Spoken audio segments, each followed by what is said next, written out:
Hey up everybody, Magpie Gaming here, I hope you're all doing well. In this video I'm going to give you my breakdown of the Talking Tarkov podcast that was released a few days ago. I will put a link in the description below to the VOD of that on Twitch. Now depending on when you watch this video, that link might not be live because I think Twitch removes the videos after so many days, but the link will be there for now anyway. If you really want to know exactly what was said in it, I highly recommend watching it. You obviously get the full story when you do that. I'm just going to be skating over what I think are the juicy bits from the latest news about Tarkov, so I won't be going hugely in depth, but I will be going into it quite a bit. Now we're going to be looking at a couple of subjects. There's the move over to Unity 18, which is currently taking place. Going to be some anti-cheat talk in there as well, but I'm not going to go too in depth in that. There's not really too much to say, to be honest, but we've found out a couple of things. And then there's the new weapons that are going to be coming to the game over the coming months. I think most of them are penned in for the 0.12 patch, but I think that the 0.12 patch is that far away that we might actually get another. We might get an 11.9 to fill the gap in, but don't quote me on that. But I'm not going to go too in depth on the weapons. I'm going to do a separate video for those because there's quite a few new weapons coming in. There's going to be some that you can carry and use as a normal PMC, and then there's going to be some that are fixed gun emplacement ones that are coming with the new map, the military base. So I'll do a separate video about those, going more in depth into what those weapons are like. So to begin with, there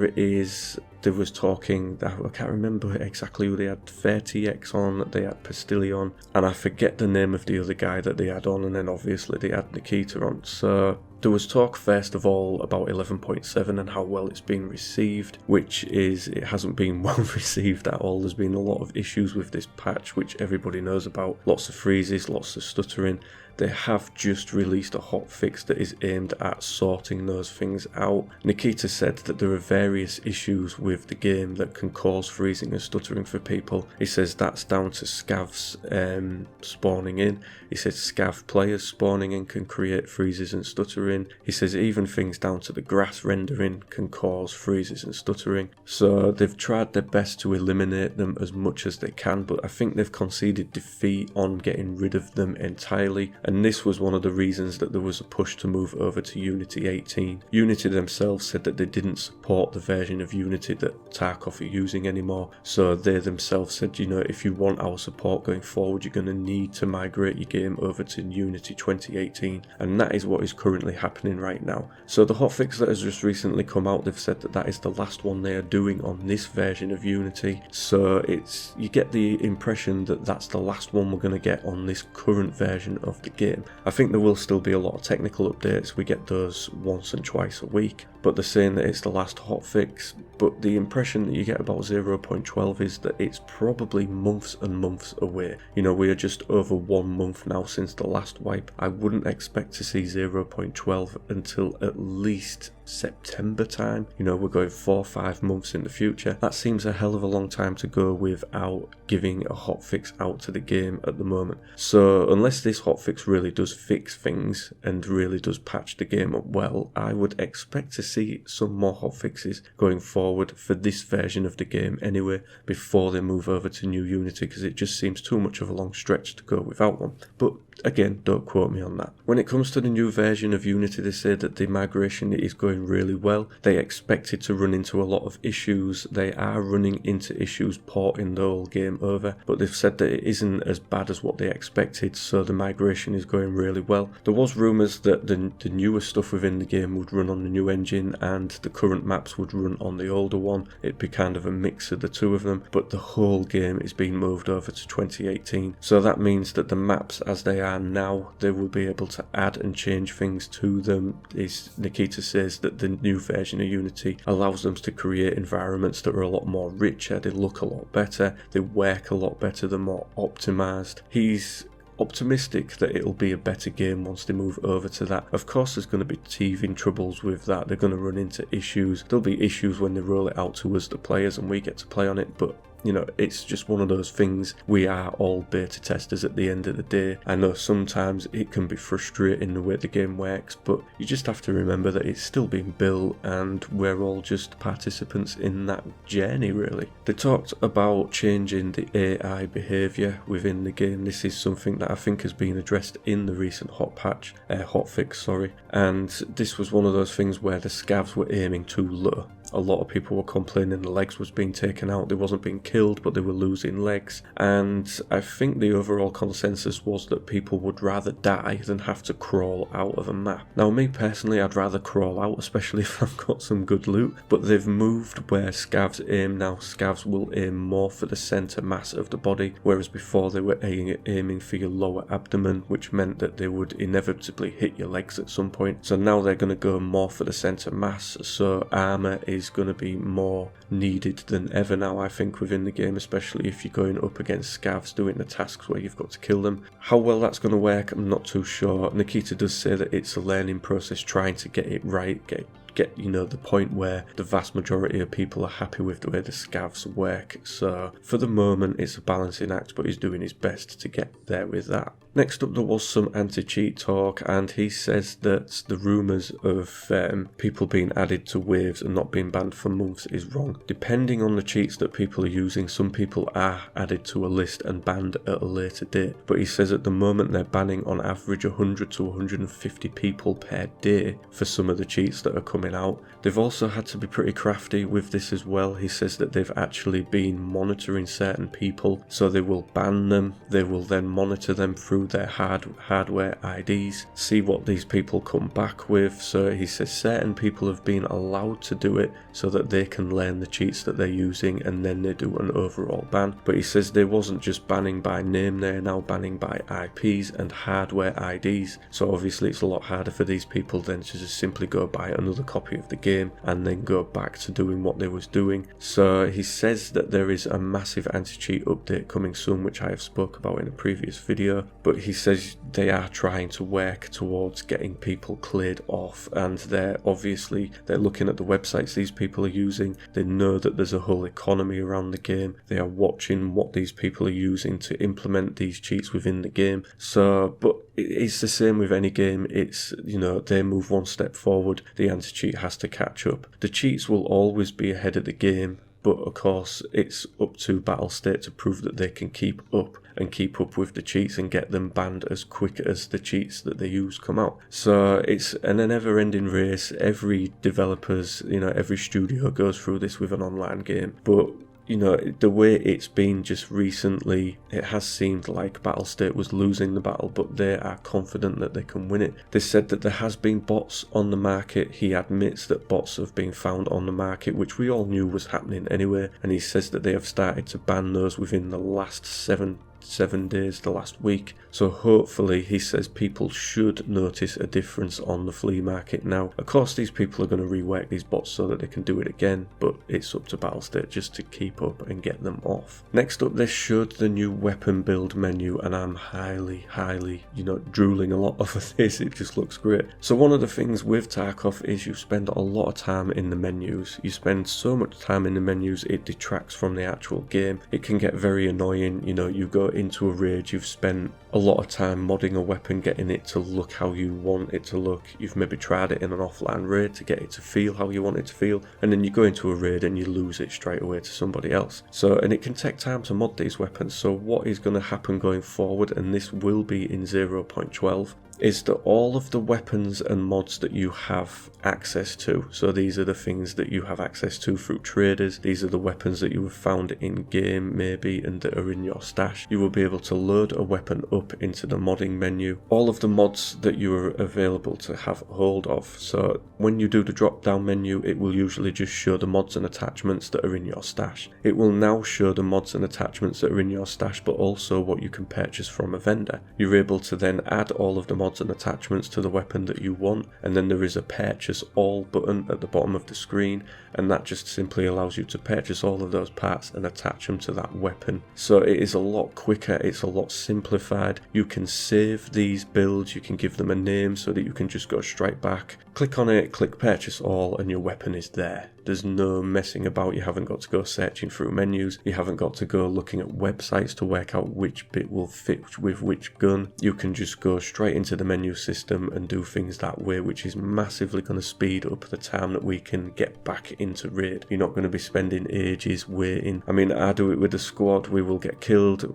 I tend to build up a load of weapons for the weekend because that's when I do my squad play. So I'm all ready to go, but obviously other squad members are, so you'll be sat in the lobby waiting for them to build up their weapon. Can take a while sometimes. Now it's going to be a lot quicker and a lot easier to do. I am massively in favour of this change in the game, and I can't wait for it to be implemented. It's just going to make things a lot faster for us guys. You know, it's all about the gameplay. I don't want to be sat in menus in my stash anymore. So I think this one is going to be a really good addition to the game. So there was lots of other things spoken about in the podcast regarding 0.12. I think Nikita really just wanted to talk about 11.7 and the issues that they've been having with that, but the streamers, them guys obviously wanted to know what's coming next, as do I. So they've said military base is on track to be coming out with 0.12. I've done a whole video on that showing some of the new whip images for that. It looks amazing. It's looking like it's going to be a really good map. The hideout is still coming. We have no more information on that. That one,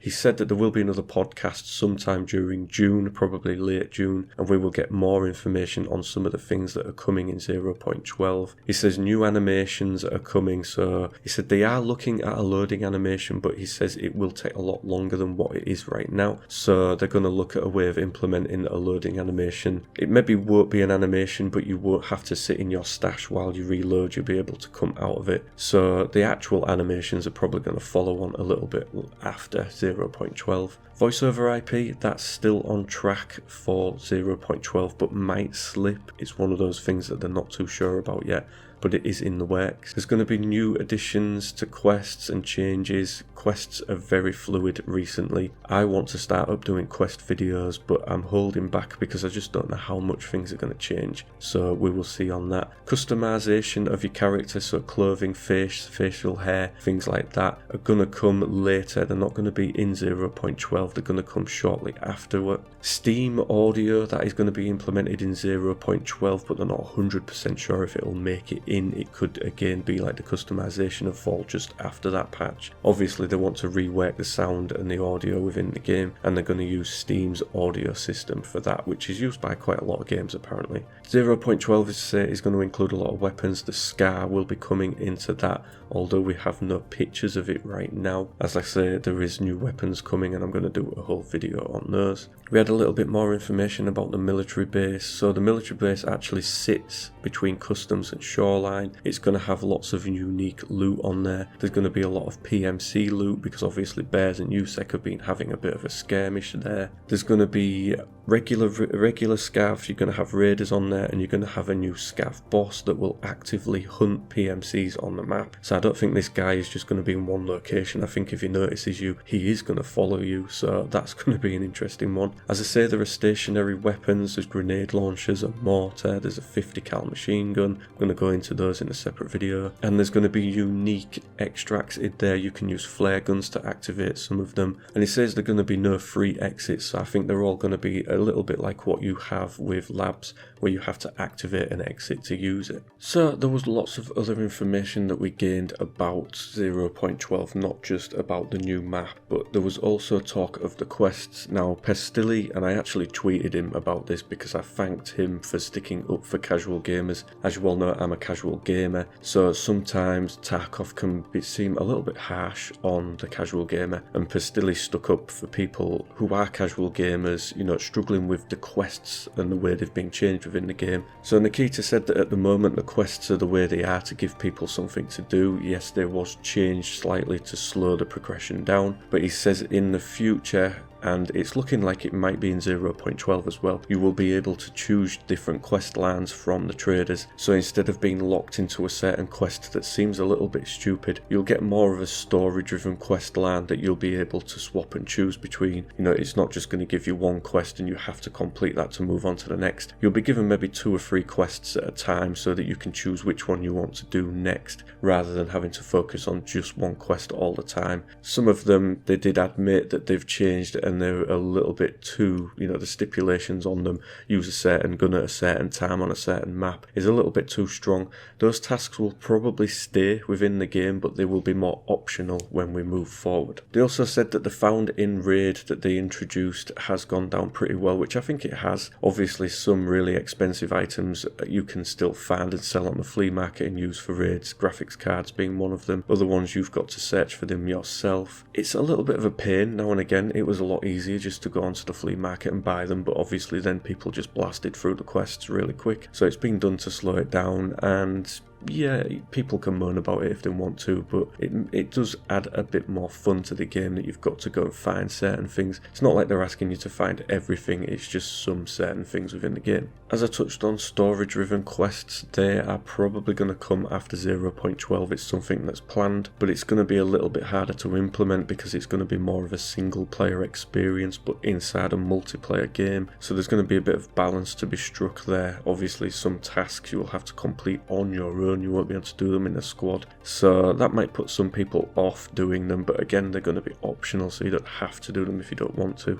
They say that they are looking at a clan system within the game, but the implementation of it is quite complex right now, so it's something that will come eventually. I don't think we're going to see it with 0.12 though, because of the mammoth task that it is to put it together. But it's definitely something that's planned for in the future. They say that they're eventually going to nerf the Mosin. Ha, rejoice everybody. Basically at the moment the Mosin is still a pain. We hoped that maybe that would be mitigated with 11.7, but basically nothing changed. What they are going to do though to lesser the bad experiences with the Mosin is they are going to make the powerful ammo for it very, very rare. It's going to be very rare, very expensive, most likely locked behind a task that you'd have to complete to unlock it. So that is something that they're going to do to try and lessen the overall bad experiences with the Mosin.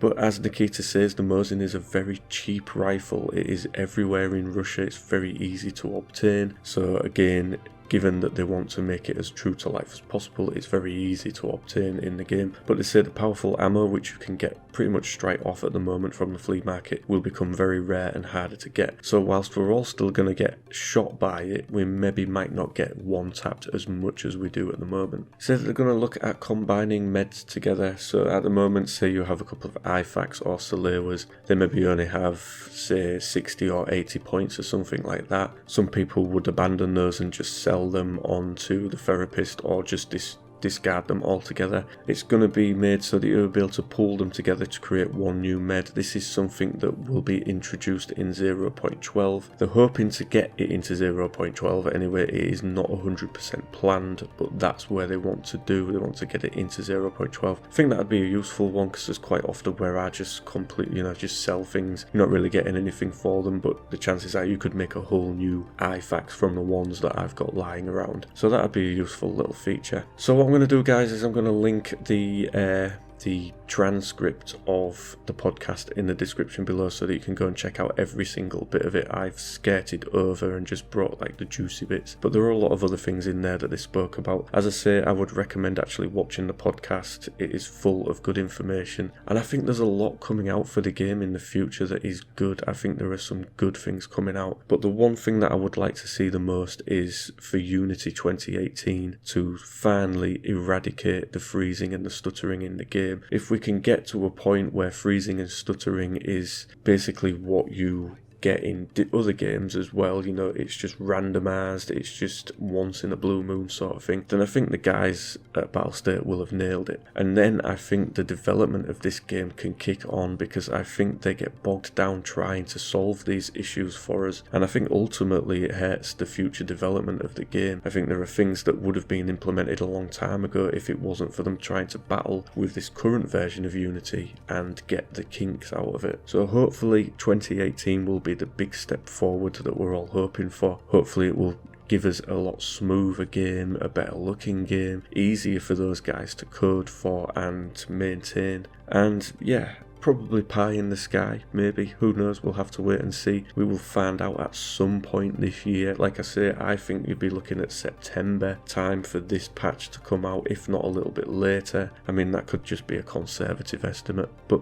good things coming. So let me know in the comment section down below what you're looking forward to. You know, what is the one killer feature that you want to see implemented definitely in 0.12, if not for just getting rid of the freezing and the stuttering within the game. And yeah, sorry it's such a long video guys, but there was a lot of information to put in, so, and as I say, I've skated around quite a bit of it. There's a lot more to come. I'm going to be doing the in-depth video on the weapons that will be around in the next few days. I didn't want to just skate over them and not really, you know, give you guys information, so I'm going to do a deeper one for those. But that is pretty much it. So as always, ladies and gentlemen, thank you very much for watching and listening. Don't forget to like, share and subscribe, and I will catch you in the next video. Take care.